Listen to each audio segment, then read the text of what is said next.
All right, so if you're a heavy sleeper or a light sleeper, these are perfect for you guys. Now, I'm just gonna let you guys know they're a little weighted, all right? They have some weights, all right? It's not weight, it's actually more of the material, and it's a little weighted down, so you're gonna feel it. But it's actually the cooling pads that gives you coolness here.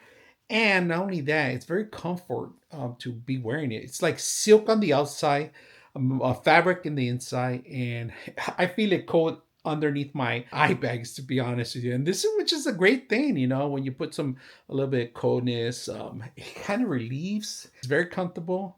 It wraps around your head, real simple. I mean, I like the Velcro. Um, it feels very soothing, to be honest with you, and it's cool all around the touch.